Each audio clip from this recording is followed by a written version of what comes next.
What's up, everybody? Welcome back to another exciting episode of Switch Talk 2, the perfectly pocket-sized podcast for fans of this amazing hybrid console that has stolen our hearts and minds, the Switch 2.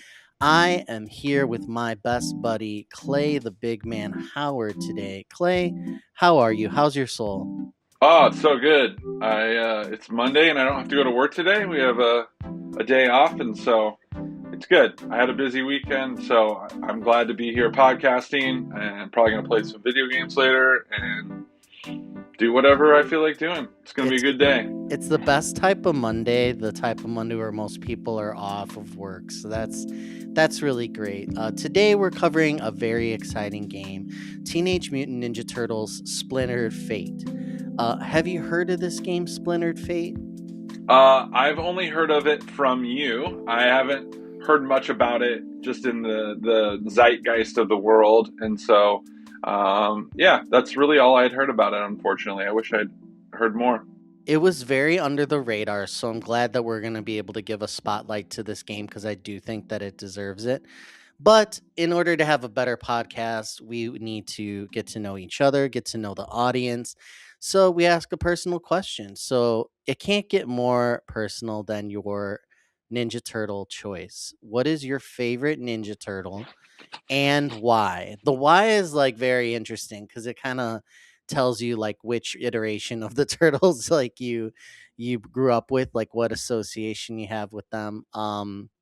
I'll go first for this. You know what? No, you go first for this one because I don't want to be tainted. What do you think? Uh, Who's your favorite turtle? Yeah, so for me, I'm a Donatello guy. Get out of here! I never would have pegged you for Donatello.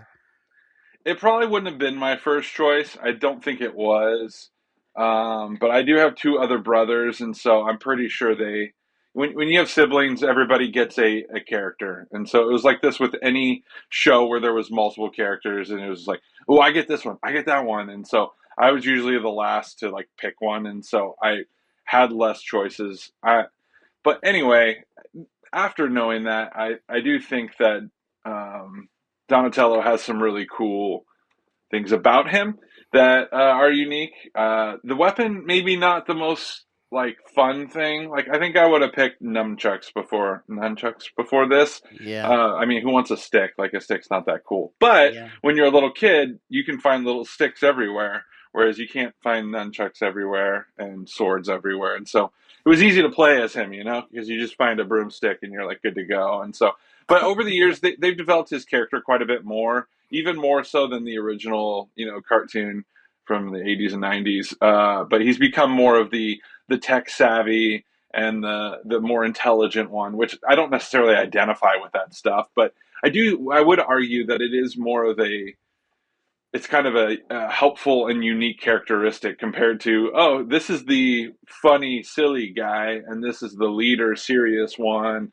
Like I like that Donatello at least brings something to the table, as far as like in a real world situation he's like hacking in, or he's like inventing things and creating things. So it's a very unique character, and so at the very least it brings that. I'm not a huge like fan of the color purple or anything like that. So you're right, not normally what I would pick, but when you have two younger brothers, I think you kind of end up getting third pick on things sometimes. You'd think it'd be the other way around, but not really.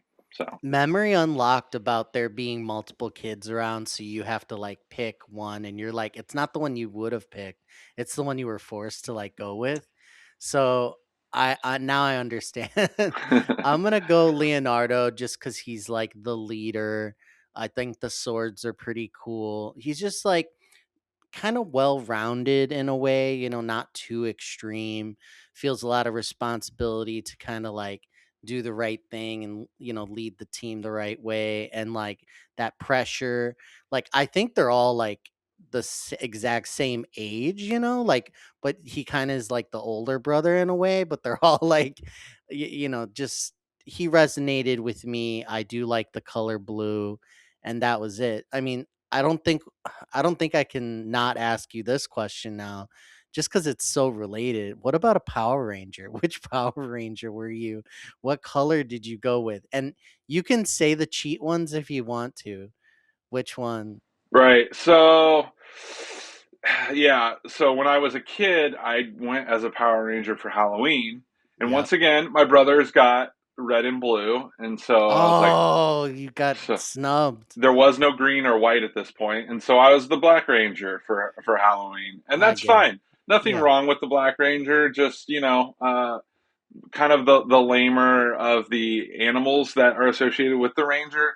Yeah. If I had to pick now, I would say Green Ranger. I just think the Green Ranger overall is just. I mean, look at this guy. Look how cool Oh he my is. god, he had one on site. For those of Yeah, you dude. watching the video version of the show, he pulls out his Green Ranger that he had, his little figurine that he had on the Yeah, ready. on the Yeah, ready. But I don't know. I just think that the Green or White Ranger. I think the Green's just slightly cooler, and so I would probably pick that. But it's kind of cheating. So it's the OG series would be the Black Ranger, and then if you want to incorporate green or white in there, I'll take green. So I there you go. dude, the memories that are coming back just talking about the Green and White Ranger is crazy.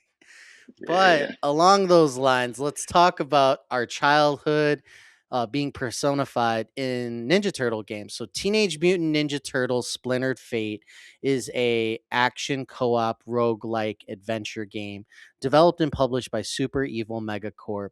And this is a game that actually came out originally in 2023 as an Apple Arcade game. So it had many lives and many iterations on different platforms. Over the years, it's moved on over to the Switch, to PlayStation, to Xbox, and only just recently was the Nintendo Switch 2 edition revealed.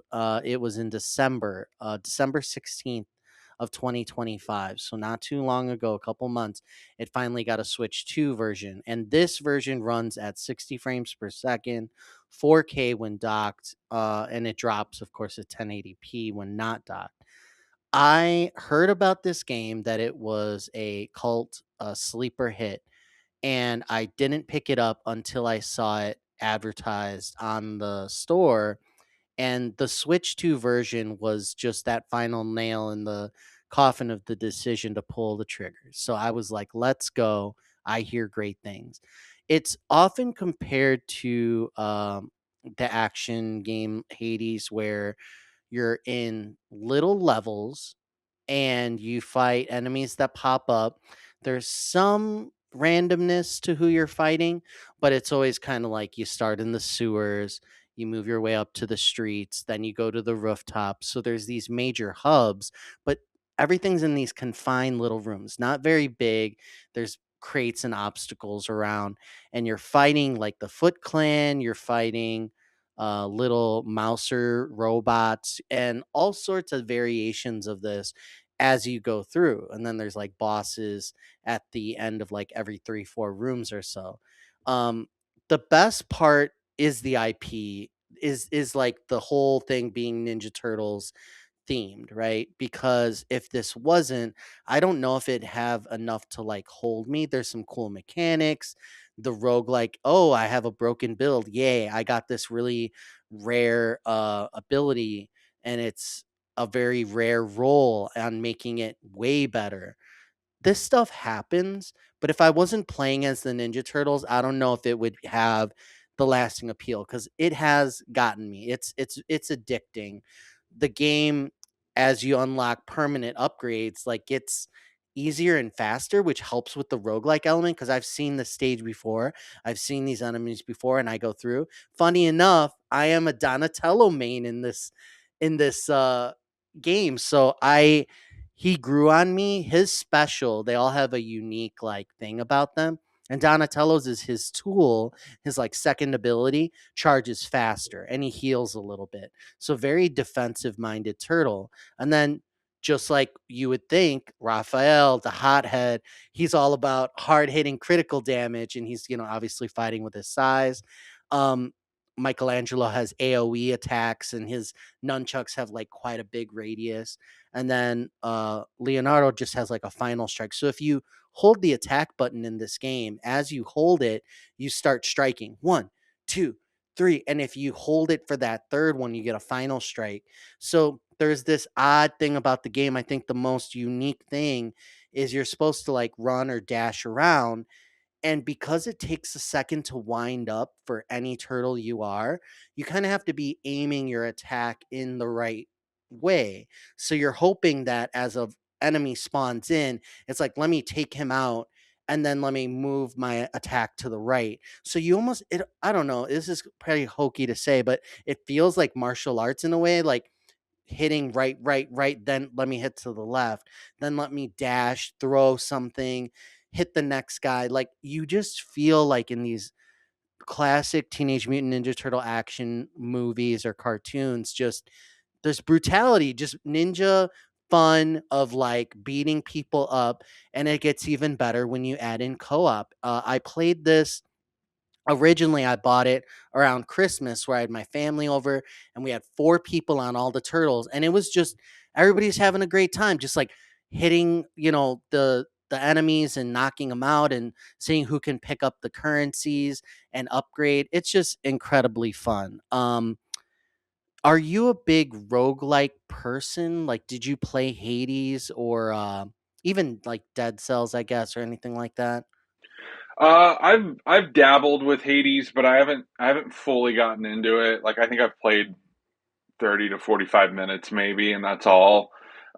Just kind of trying it out and seeing what all the hype was about. And so I wouldn't even say that's been like a proper. I probably need to give it a couple hours before I would even like be familiar enough with it to like talk about it. So lightly, I mean, would you consider like Vampire Survivor? Is that would you consider that a roguelite?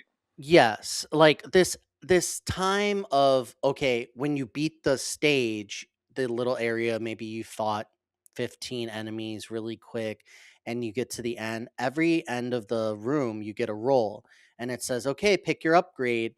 That is like that's the juice. So just like in Vampire Survivors, just like in Hades, just like in these other games, when you get this reward, there's just something about it. It's like, am I gonna get a reward that's going to be very rare? And not only is it bumping it up, it's bumping like my attack way up. Like then all of a sudden you have that broken build and it just flows. Things like that game, to answer your question, yes, that's it. That's to me the roguelike experience of like getting those rolls is just too good.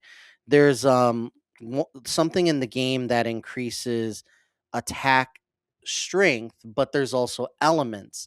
So you have your water, your ooze, your electricity, which they called something else. But when the effects start coming in, now we have Ninja Turtles IP fighting the foot and like all these, you're fighting like Bebop and Rocksteady, you're fighting like all these characters, and then you have like fire and lightning bolts come down. Now we're like, oh, okay, now we're mixing it up. Now we're getting like kind of special over here. And then you're upgrading like your permanent speed. So now you're flying across the screen. And it's just it's getting really good. Compared to Hades, the biggest downside of this game is the story. Because although it's Ninja Turtles IP in Hades, it's like these characters are deep, well written, like funny or disturbing. Like there's a lot of them. We got voice acting, stuff like that. Not so much here. Like you're in your little turtle lair and you start each run just going through portals, and then it's portal to portal. So you portal, go through the streets, portal, go to the rooftops, and then like everything's portal through little rooms. And when you stop and you talk to people in the hub, like you'll see Master Splinter's like aura there. He's like helping you, like, but he's doing like this force projection thing where he's not really there. Or April's there, Metalhead or Casey Jones. Like your teammates and your brothers and all that, they talk, but very slightly. They'll be like, hey, guess what? You can now unlock this system, and now this currency buys this. And you're like, okay, but there's nothing else there. There's little quips like when you're fighting Bebop and Rocksteady, the whole thing is that, oh, we've done this before. I wonder if they remember fighting us last time. Little quips, but it's not too clever. It's not too deep. Like, if anything, if you take out this story of we're going to save Master Splinter and we're doing the same thing over and over through these strange portals, that is it. I've played for hours and I haven't gotten much else out of it besides we're gonna keep trying to save Master Splinter, and I think they could have done more there when you compare it to a game like Hades. But I think one of the best things about the game is the price point. So it's $30. So it's a value game. It's it's there's a lot there. Like if you like beating up on the enemies, if you like seeing like I wonder what happens if I stack all my ooze powers up. Like how quickly am I taking down the bosses then? That's the juice. Yeah, it's really good. Um Bebop and Rocksteady are the second set of like boss enemies, I think.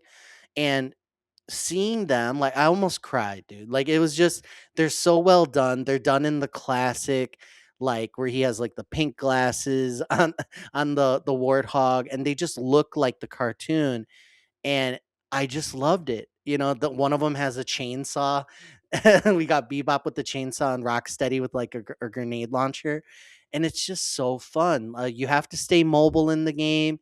You have to select the right power ups, or you're not going to go far. I've played this game for 65 runs. They all take what fit like 10 to 20 minutes, something like that. That's a lot of runs. And I keep I experiment with different turtles, but really I come back to Donatello. Like he's just like my main, and I kind of gotten used to the way the length of his bow staff. Like I would like to do something like Raphael, but when I play him, it just feels so like all or nothing. It's like the personality comes out in the characters. What would make a game like this for you go over the edge from like, yeah, he likes it, but I don't know if I would like it. I don't What's it know. gonna take for you to jump? Does this game have any loot in it? Do you pick up loot, or is it not really a loot focused game?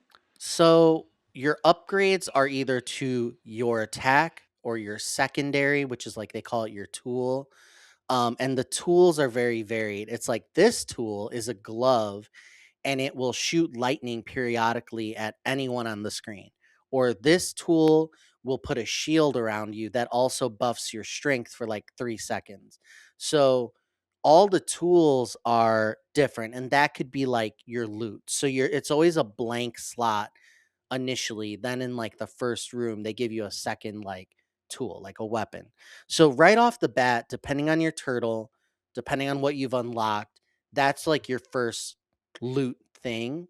But other than that, when you go through, you're upgrading one, like you're upgrading your special, your tool, or your main attack, and or your dash. So there's all things to upgrade, but other than that, it's all in like kind of those same boxes. So there's a limited number of tools, again like fire, lightning, stuff like that, defensive ones. So not a real like loot system. There are a couple currencies, and you get scrap, which is the lowest level, just like any bits are falling like little nuts and bolts, and they can be purchased. You use them at stores that are scattered throughout the rooms. So it's like, oh, I've come to room number 4 and it happens to be a store. Great. Let me upgrade my health because you're always like whittling down your health bar. Let me make like my critical chance go up, like stuff like that. And then at the end of the run, your permanent upgrades are unlocked through dragon coins and dream coins. So it'll be like permanently your speed is 5% better. Permanently your attack is 5% better.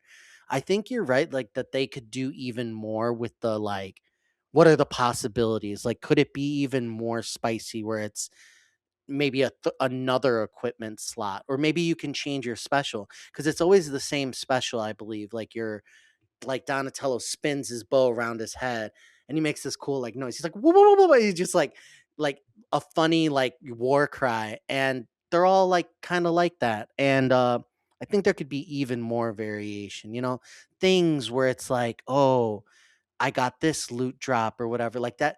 There's no armor like real system to the class, or to the game, which makes kind of sense, I guess. Um, it could be more. It could be even better, and it's gotten a lot of updates over time. Again, originally a 2023 game, but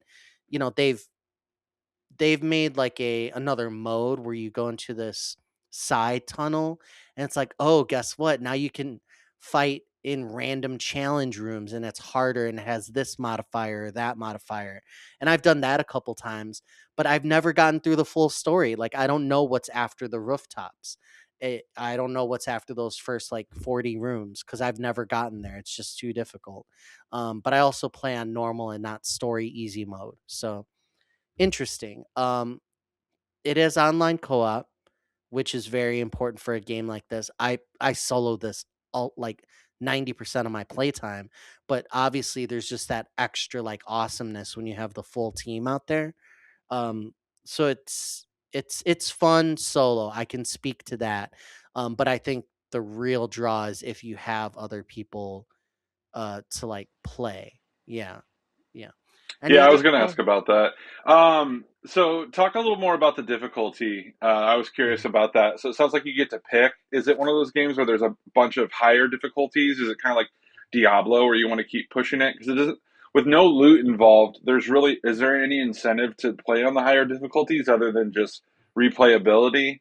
Yeah, so the story mode is like baby mode. You have higher health and all that. They really want you to get further, and that is the where I've made the most progress in the story. But it was just too mindless. Like I felt like it wasn't pushing back enough on me. When you go to normal mode, there's definitely a tension about like 5 6 rooms in, like after the first boss when you're in level 2. There's ninjas who are popping out of everywhere.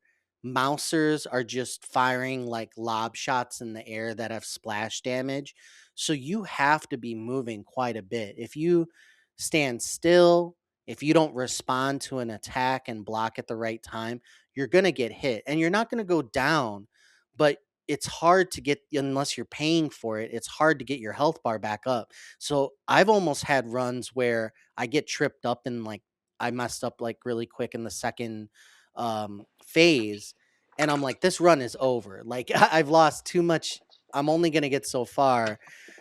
So you have to be strategic. It's like, am I going to really pay attention this run? Am I just grinding out to just get some loot from the first couple levels? Or do I want to go deep? If you beat bosses, you get some currency from them that are unique to saying, okay, now you can unlock this permanent upgrade because you beat Bebop and Rocksteady 4 times. So now you get to go on. So you are getting more loot for playing at the difficult level. And I'm pretty sure that there's an end game like third difficulty, like hard, but I haven't unlocked it yet. I assume you have to get through the story. So there's incentive for playing on it, but there's also that like I actually felt that rush of wow, I beat the boss, let's go, like in the normal mode. That's where I started feeling like I couldn't mess up. And I kind of enjoy that. When it's too easy, it's like, but like the medium difficulty, I never not feel challenged. Like you have to have your wits about you. There's too many enemies on screen. They're doing too many like weird moves.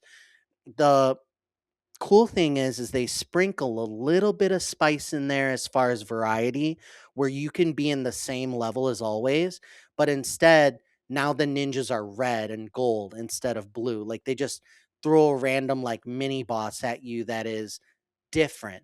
So, oh, I fought Bebop and Rocksteady before, but now it's their like ultra variant and they have like different colors and different attack patterns. It's like, oh, I fought this ninja girl who's normally she's like a fire ninja, but now she's like a purple ninja. And it's like ooze instead of lava. So it's just every now and then, and I couldn't figure out any rhyme or reason. It just seems to be random where it kind of knows. It's like he's played this level like 10 times, this 10th time, like let's give them something different. There's another mechanic where you can unlock people who are your buddies. So they're your companions. So all of a sudden a ninja guy or a mouser will come out and start fighting for you. And I'm over here trying to hit him because I think he's like not on my team, but he's colored differently. And he's like they just have like buddies, like companion system that come in almost like a Pokemon on your side that's just running around fighting with you. I thought that was a little weird of an idea that they introduced just recently for me after being a bit like 30 runs in or whatever. So um now that I'm at like going on my 60th run, things are, I wish it was like even more to keep it fresh. I think I'd get further through the game if I had buddies, maybe that helps level it out. I'm not like totally sure how much it scales the difficulty. But it's just a good game. It's a solid game. It's for Teenage Mutant Ninja Turtles fans. It's for people who like roguelites. It's that price. Like I think I actually got it for like $5 off. So I may have spent like $20 on it when it was on sale. So I highly recommend like picking a game like this up. If you have any type of buddies or friends that you think might be interested, it's a fun time. Really fun. Did you recall in the Teenage Mutant Ninja Turtles era ever fighting and seriously hurting someone? Because I kicked somebody in the face. I was like, I'm a Ninja Turtle. And I just, wow, I kicked him. But like, when you're a kid, you're like, oh, I'm not really trying to like kick, but I did it like really good all of a sudden. Like I hit him with like full force and I like punched this kid in the face with my leg. Whoa. With my leg, I kicked him. And I was like, I'm so sorry. I like did like the flip, where you like turn around, and I made contact. I'm like, I could have killed this kid. It was crazy. Wow. Um, I think the Ninja Turtles iterations have like lost me somewhat over the years with the like Michael Bay like version, and like the latest like Into the Spider-Verse like stop motion like version. Like there's so many versions, but this one is based off of like OG and then comics. So like they have like Leatherhead in there. They have I forget the name, but there's like the Toad guys that are like, they're like the turtles, but they're like antithesis of them. Hmm. Um, yeah, so it's just cool stuff. Metalhead's in there. Like I said, he's a DLC character if you want him. I think it's like $3 for him or something. Casey Jones is another $3 if you want like a fifth option for who to be. So good stuff there. I mean, the turtles have a special place in my heart. The nostalgia is there. So I suggest anybody pick it up. Thank you, everybody, for joining us for another exciting episode of Switch Talk 2. Are you a Ninja Turtles fan? Let us know in your comments who you chose, who they let you choose for all the kids who got to pick before you. It's a good game, and I recommend it. Switch 2 third-party library is growing by the day, so we hope to see even more titles come to the system. We'll catch you next time, everybody. We have a lot more exciting coverage coming up. Mario Tennis Fever is going to be coming up, and we have another couple other little mini games that we're going to get to before start of February. So we're good. Have a good one, everybody.